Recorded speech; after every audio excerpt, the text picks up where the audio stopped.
1월 3주차 수요일부터 토요일까지 2부 소식 알려드리겠습니다.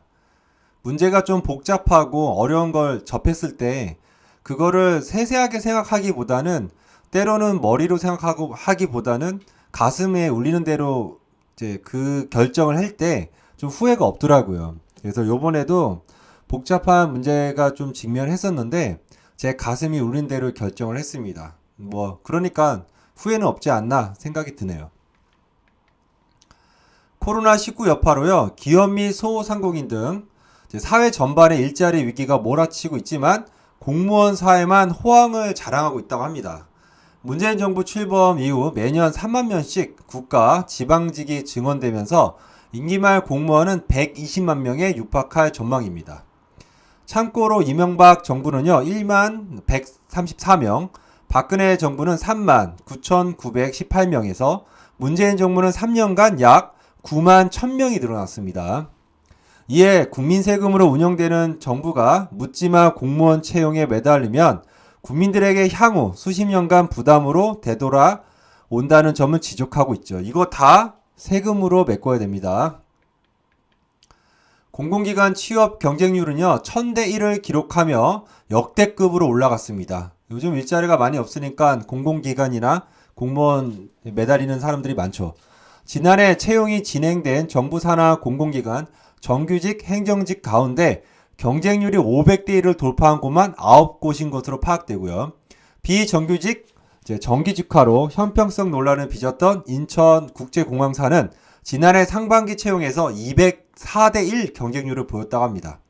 정부 산하 공공기관 360개 중 무려 265개의 공공기관 행정직군이 100대 1의 채용 경쟁률을 훌쩍 넘어섰고요. 이에 현재 2030 세대가 코로나19에 따른 채용 절벽으로 잃어버린 세대가 될 수 있다는 우려도 커지고 있습니다. 잃어버린 세대가 되고 빚만 얹은 세대가 될 수 있어요. 공무원 증원과 대조적으로 강원랜드는 12월 29일부터 이달 말까지 직원 1,900여 명을 대상으로 무급 휴업을 실시한 것으로 확인됐습니다. 그리고 마사회는요, 올해 지난해 대비 198명을 감축했고요. 또한 마사회는 1949년 설립 이후 마사회가 적자를 기록한 것은 6.25 전쟁 이후 지난해가 처음이라고 합니다.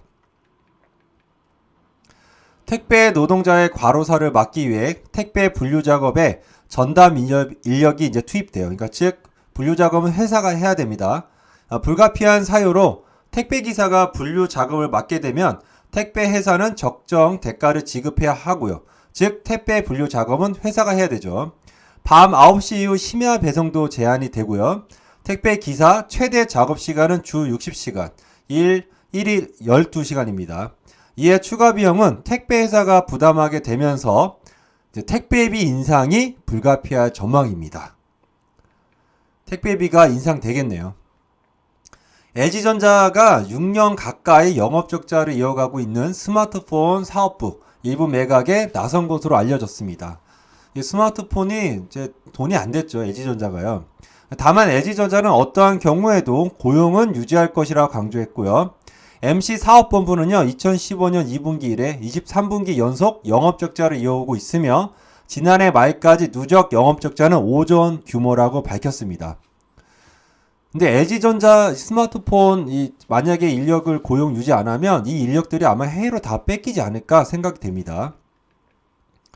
국민연금 등 국내 증시 대표 기관 투자가인 연기금이 지난달 24일부터 이달 20일까지 유가증권시장에서 17거래일 연속 순매도 행진을 이어가고 있습니다.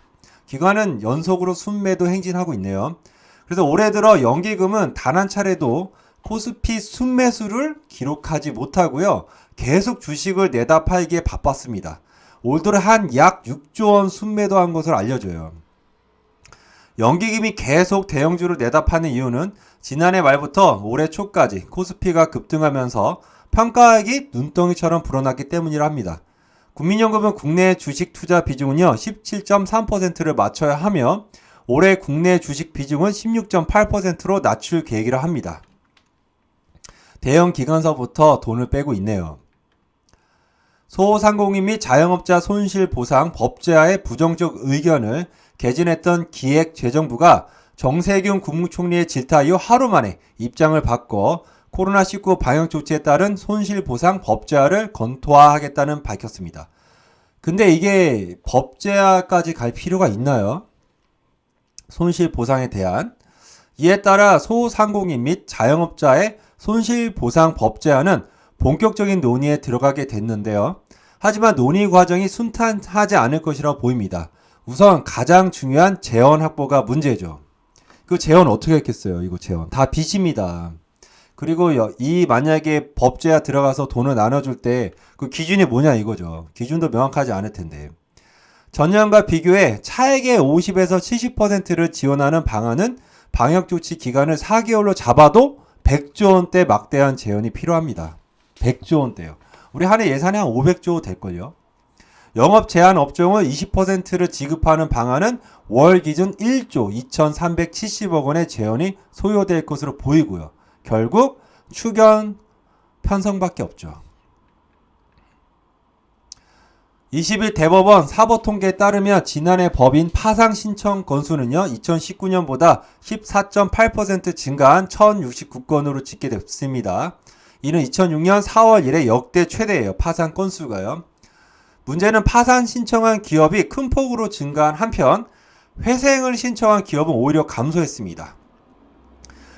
지난해 법인 회생을 신청한 기업은 892곳으로 1003곳 기업이 이제 회생을 신청한 2019년에 비해 오히려 11% 감소했어요.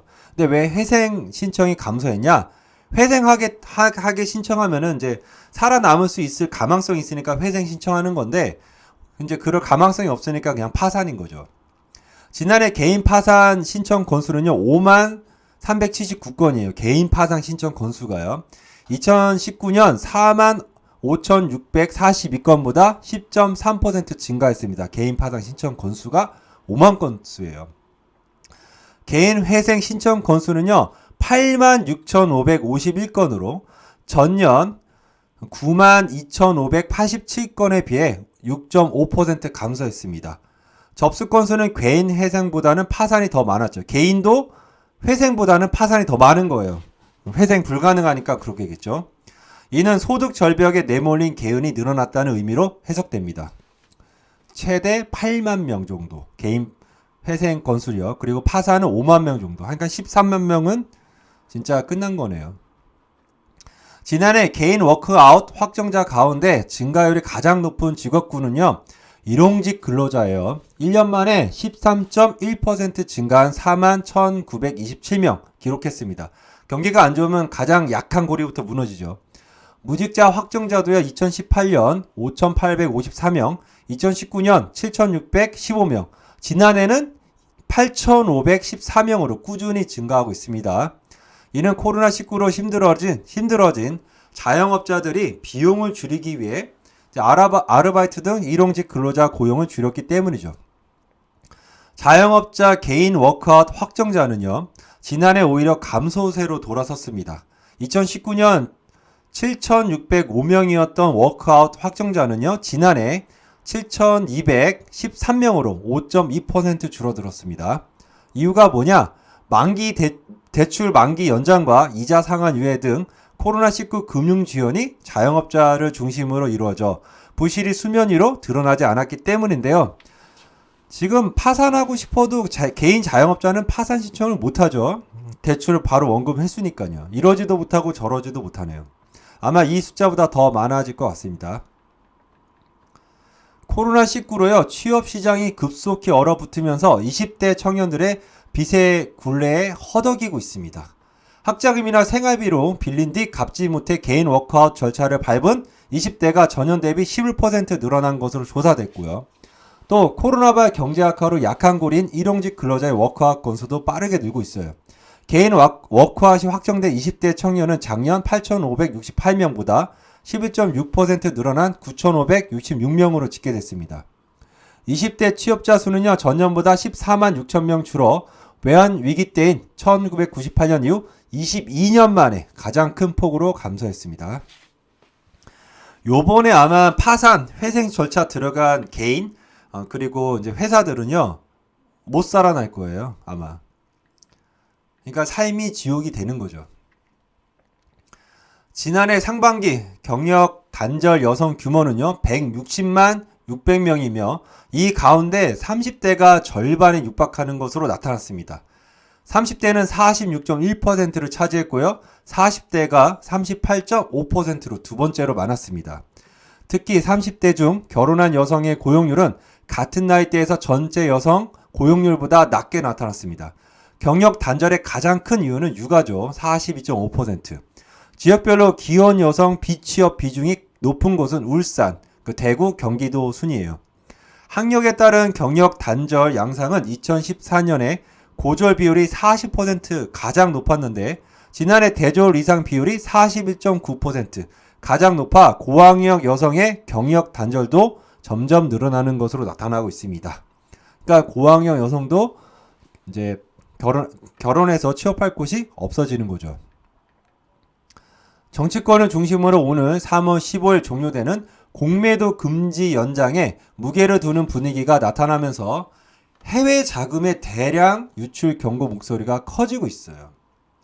이에 한국이 글로벌 자본시장에서 공매도 금지 상시 국가로 분류될 가능성이 높아 투자 환경 요인에 낮은 점수를 받으며 한국 투자 비중이 축소될 수 있기 때문입니다. 22일 모건 스탠리 캐피털 인터내셔널 신흥국 지수 내 비중 축소 우려가 확산되고 있으며 추종 자금은 2020년 말 기준 약 264조인데요. 한국 비중은 13.4%, 약 35조 3,700억인데요.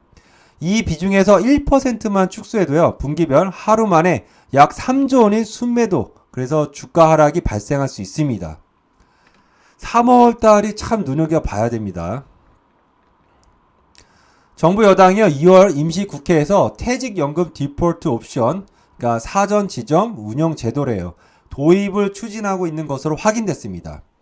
디폴트 옵션은요 확정 기여형 퇴직연금에 가입한 후 방치하고 있는 사전에 가입자가 동의한 대로 전문기관에 대신 운영해주는 제도인데요. 미국, 호주, 일본 등 연금 선진국에서는 이미 시행 중이고 장기 수익률 측면에서 성과가 나오고 있다고 합니다.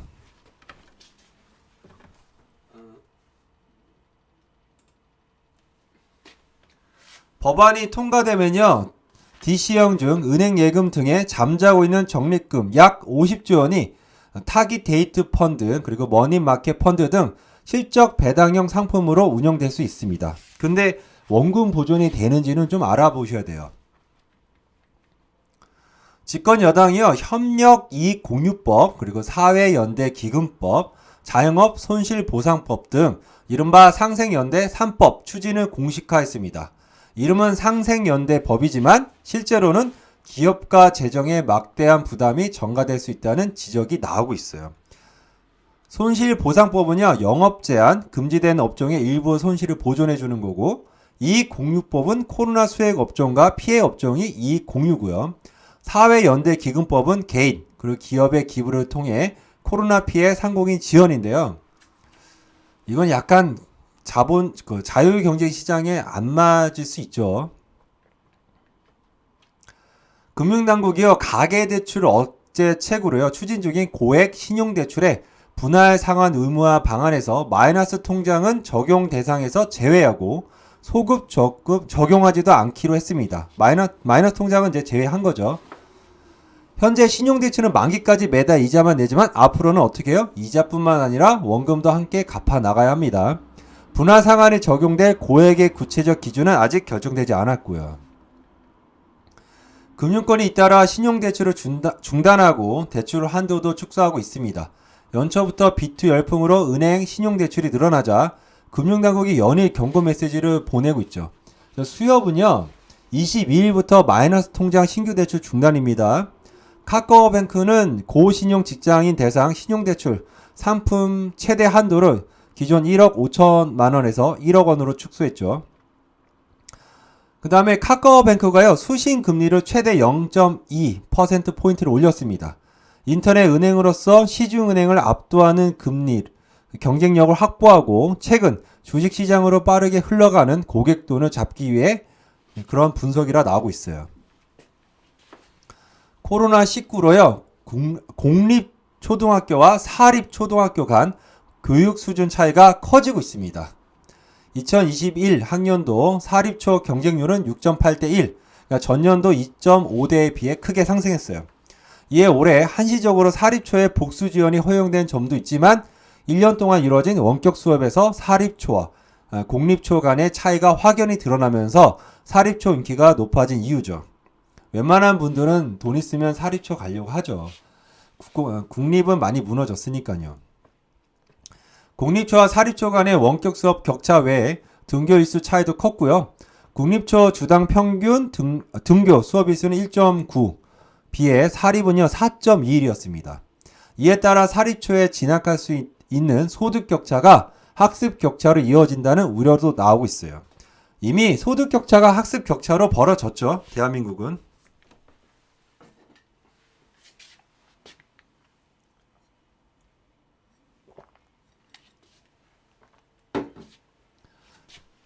교육부가요, 전국 초등학교 4학년부터 고등학교 2학년 전체 재학생을 대상으로 지난해 9월 14일부터 10월 23일까지 진행한 2020년 학교 폭력 실태 전수조사를 발표했습니다. 참여는 약 한 295만 명이 참여했고요. 그 결과 학교 폭력은 피해를 입었다고 응답한 학생은요, 한 0.9%, 2만 7천 명이었어요. 그러니까 지금도 학교 폭력으로 2만 7천 명이 당하고 있는 거예요. 저는 개인적으로 학교 폭력을 일으키는 그 소수 인원들은, 학생들은 강력하게 처벌을 해야 된다고 생각합니다. 요번에 뭐 노인들 폭행한 거 보면서 야, 저거를 그냥 둬? 이런 생각 들더라고요. 근데 14세 미만이면 그냥 둬야 되는 거잖아요. 이게 무슨 개 같은 범위니까. 그 14세 미만 아이들이 판사들 두드러 패면 가만히 있어야 되는 거죠. 처벌도 안 받고. 그래야지 법이 바뀌겠나 생각이 드네요. 아무튼 요러한 핵심적인 폭력을 일으킨 애들은 강력하게 처벌해야죠. 잘라내야죠. 우려내고. 초중고 100명 중 1명꼴로 학교 폭력으로 피해를 당했다는 이야기죠. 학교 폭력 사례를 점차 이제 감소하고 있지만 새로운 양상이 나타나고 있습니다. 사이버 폭력처럼 온라인상에서 벌어지는 학교 폭력 비중이 커지고 있어요. 이게 더 힘들죠. 이거는 자살로 몰아가는 거예요. 오히려 정신적 스트레스잖아요. 언어 폭력이 전체의 33.6%를 차지할 정도로 여전히 높은 편이지만 2019년 조사 때보다 2.0% 줄었고요. 반면 사이버 폭력은 8.9%에서 12.3%로 3.4% 증가했습니다. 법인 보유 주택에 대한 세금 중과를 앞두고요. 법인들이 지난해 말 서둘러 주택을 매각한 것으로 나타났어요. 당연히 매각하겠죠. 하지만 이를 개인들이 다 받아냈습니다. 그래서 주택가격 하락으로 이뤄지지 않았습니다. 개인이 호구된 거예요, 진짜로. 20일 한국부동산원에 따르면 지난달 법인이 매도한 주택은 전국 총 5만 87건, 전달 3만 3,152건보다 51.1% 늘었습니다. 지난달 법인이 매도한 주택 중 90.4%를 개인이 매수했고요. 4.4%는 다른 법인이, 3.2%는 기타 매수자가 사들였습니다. 이거는 참 안타깝죠. 그냥 좀 기다렸다가 사지 급해가지고 개인이 지금 다 떠하는 거 아닙니까? 주택 임대차 계약을 체결한 후 임대인이 주택 임대 사업자 등록, 그러니까 2019년 10월 23일 이전 했다면 이후 갱신 계약이 최초 계약이 돼 전월세 상한 5%를 초과하는 임대료를 받을 수 있다는 법원 판결이 나왔어요. 이는 임대료 인상률 상한은 5%가 돼야 한다는 정부 유권 해석과는 상반되는 내용이어서 파장이 이제 예상됩니다. 올해부터 다주택자가 양도소득세, 비과세 혜택을 받으려면 최종 1주택 시점부터 보유기간을 재산정하는 동시에 거주기간도 2년을 새로 채워야 하는 것으로 나타났습니다. 이렇게 되면 뭐가 문제냐? 다주택자가 순차적으로 집을 매각해 1주택이 되더라도 2년간 보는 집에 머물러야 합니다. 임대차 3법과 함께 시중의 전세 매물을 줄일 요인으로 작용하며 전세값 상승을 부추길 것이라는 우려가 나오고 있어요. 오히려 정부가 다주택자 규제 정책으로 이제 실거주 요건을 강화하면서 유탄이 세입자들에게 튀고 있는 가운데 지방에서 근무 중인 공무원들까지 기존 관사에서 내쫓기 위기에 처했습니다. 이유는 관사 역시 민관과 계약으로 공급하는 주택이기 때문에 집주인이 실거주하는 경우 이를 제재할 방법이 없죠. 관사를 계약 체결했지만 집주인이 나가라고 하고 내가 거주할 거야 이러면 나가야 돼요. 결국 관사에 머물던 공무원까지 전세시장으로 떠밀리면서 매물 잠김 현상이 나타나면 전세값 상승세가 이어질 것으로 관측됩니다. 즉 결론은 뭐냐? 이리도 저리도 전세값은 상승합니다. 정부가 설 연휴 이전에 특단의 부동산 공급 대책을 내놓겠다고 밝혔지만 신뢰는 잃어버렸죠. 그래서 전국 아파트 값은 더욱 상승하고 있습니다. 일각에서는 정부가 밝힌 공급 대책에 세제 강화, 공공임대 확대 등 오히려 반시장적 대책만 추가되는 건 아닌지 우려하고 있어요. 정부가 아파트 1순위 평균 청약 경쟁률을 2019년 32.1대 1에서 지난해는 76.9대 1로 2배 이상 뛰었습니다. 이 같은 현상이 나타나는 이유는 그동안 정부가 내놓았던 부동산 정책들이 오히려 집값을 자극했다는 학습 효과 때문이죠. 가장 나중에 잃지 말아야 될 것은 신뢰죠. 근데 이 정부는 신뢰를 잃은 것 같습니다. 특히 부동산 정책에 있어서는요. 해외 소식이죠. 바이든 정부의 대한반도 아시아 구상의 전반이 확인됐습니다. 뭐냐? 강력한 이제 북핵 통제고요. 그 다음에 대중에 대한 압박이죠. 북핵 위협과 중국의 세력 확장에 강한 경계 목소리가 쏟아졌습니다. 이에 미중 사이에서 균형 외교를 모색하는 문재인 정부의 경고음이 울리고 있습니다. 앤서니 블링컨 미국 국무장관은 트럼프식 대북 접근법이 전면 폐기될 것임을 공식화했어요. 동맹국가 조율하는 다자주의적 접근으로 북핵 위협을 완화시키는 방식을 강조했고요. 미국 대만 간 밀월 관계가 바이든 행정부에서 오히려 확장될 것을 예고했고요. 초대 국가정보국 국장으로 발탁된 에브리 헤인스 지명자는요. 북한을 주요 위협으로 지목하는 한편 중국을 상대로 한 미국의 정보 수집 기능이 진화할 것을 예고하고 있습니다. 미 초대 재무장관 옐런 전 연방준비제도 의장이 강력한 경기 부양 의지를 재확인했습니다. 조 바이든 대통령이 밝힌 1조 9천억 달러 부양책을 놓고 의회에서 논란이 일자 앞으로 더 큰 대가를 치르지 않기 위해서 필요하다며 반대 논리로 일갈했습니다. 그러니까 올해까지는 아마 부양책을 따를 것 같고요. 그 이후에 금리를 올리지 않을까 저 개인적인 판단이에요. 미국 국가 채무는 국내 총생산 대비 100%를 넘어서며 재정 건전성에 빨간불이 켜진 상태예요. 하지만 앨런 지명자는요. 금리가 역대급으로 낮기 때문에 지금은 재정을 풀어야 할 때라는 입장입니다. 법인세 인상 계획에서는 시간을 두고 추진할 뜻을 강조했고요. 중국에 대해서는 매우 강력한 입장을 견지, 이에 상무부와 USTR도 적극적인 대중 공세에 나설 전망입니다. 한미 방위비 분담금 협상이 조 바이든 정부 출범과 동시에 신속하게 처리될 것으로 보여요. 초대 국방장관으로 낙점된 로이드 오스틴 지명자는요. 19일 한국과 협상하는 방위비 분담금 조기 타결을 모색하겠다고 밝혔습니다. 지난해 방위비 1조 1730억 원이었습니다. 여기에 타결할 것으로 보고 있어요.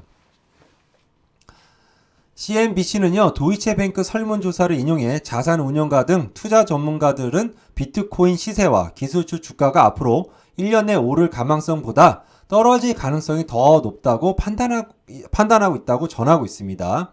응답자 한 89%가 금융자산 일부가 거품이라고 판단하고 있죠. 저도 거품이라고 봐요, 이건. 또 테슬라 등 주가가 앞으로 반토막이 될 것이라는 답한 경우가 한 62%, 그리고 비트코인이 반토막 될 것이라고 예상한 경우는 한 56%. 미국 기준금리 인상 가능성에 대해서는 응답자가 71%가 올해 말까진 긴축 정책을 펴지 않을 것이라 답했습니다. 그리고 응답자 한 41%는요, 백신 접종이 기대치에 못 미치면 연말까지 정상적인 생활로 돌아가지 못할 것이라고 답했고요. 이렇게 답했으니까 이제 가상화폐가 어떻게 되냐? 가상화폐 대장주인 비트코인 가격이 하루 만에 요번에 이제 20% 떨어졌죠. 해외에서는 비트코인 가격은 이제 한때 3만 달러 아래로 내려갔고요. 21일 3,932만 원이었던 비트코인 가격이요. 20일 한때는 3,166만까지 떨어졌습니다. 비트코인은 한 50% 이상 떨어지지 않을까 보고 있습니다. 날씨가 갑자기 풀렸는데요. 감기 조심하시고요. 코로나 유의하시고요. 감사합니다.